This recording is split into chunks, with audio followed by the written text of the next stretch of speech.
ಇನ್ನು ವಿಜಯನಗರ ಜಿಲ್ಲೆ ಹಂಪಿಯಲ್ಲಿ ಇಂದು ಕೂಡ ಹೋಳಿ ಆಚರಣೆ ಮಾಡಲಾಗಿದೆ. ವಿಜೃಂಭಣೆಯಿಂದ ನಡೆದ ಹೋಳಿಯಲ್ಲಿ ಇಂದು ಸಹ ಬೆಳಗ್ಗೆ 10 ಗಂಟೆಯಿಂದ ಹಂಪಿಯ ರಥಬೀದಿಗಳಲ್ಲಿ ಕೂಡ ಆರಂಭವಾದ ಹೋಳಿ ಆಚರಣೆಯಲ್ಲಿ ಅಸಂಖ್ಯಾತ ವಿದೇಶಿಗರು ಹಾಗೂ ವಿದೇಶಿ ಪ್ರವಾಸಿಗರು ಕೂಡ ಭಾಗವಹಿಸಿದರು. ಇಲ್ಲಿ ಕೂಡ ಪಕ್ಕದ ಕೊಪ್ಪಳ ಜಿಲ್ಲೆಯಲ್ಲೂ ಕೂಡ ನಡೆದಿದ್ದ ವಿದೇಶಿ ಮಹಿಳೆಯರ ಕೂಡ ಮೇಲಿನ ಸಾಮೂಹಿಕ ಅತ್ಯಾಚಾರ ಕೂಡ ಈ ಪ್ರಕರಣದಿಂದ ಹಂಪಿಯಲ್ಲಿ ಹೋಳಿ ನಡೆಯಿತೋ ಇಲ್ವೋ ಅನ್ನುವ ಗೊಂದಲ ಕೂಡ ಇತ್ತು.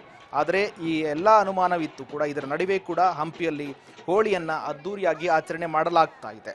ಹಂಪಿಯಲ್ಲಿ ಇಂದು ಸಹ ಅದ್ದೂರಿಯಾಗಿ ಹೋಳಿ ಆಚರಣೆ ಮಾಡಿದ್ದಾರೆ. ಜೊತೆಗೆ ಇದರಲ್ಲಿ ವಿದೇಶಿಗರು ಕೂಡ ಭಾಗಿಯಾಗಿದ್ದಾರೆ.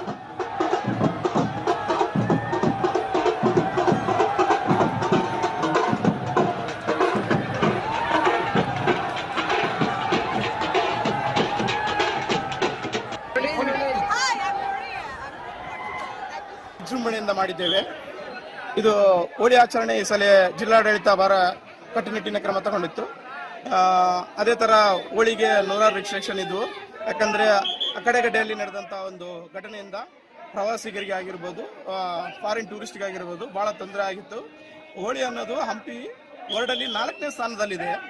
ಅಂತ ಹೋಳಿಯನ್ನ ನಾವು ಈ ಸಲ ಹಂಪಿಯ ಸಾರ್ವಜನಿಕರು ಎಲ್ಲರೂ ಜವಾಬ್ದಾರಿಯುತ ತಗೊಂಡು, ಆಮೇಲೆ ಪೊಲೀಸ್ ಇಲಾಖೆಯ ಸಪೋರ್ಟ್ನಿಂದ ಯಾವುದೇ ಅಹಿತಕರ ಘಟನೆ ಆಗದಂತೆ ಈ ದಿನ ಹೋಳಿಯನ್ನು ವಿಜೃಂಭಣೆಯನ್ನು ಆಚರಣೆ ಮಾಡಿದ್ದೇವೆ.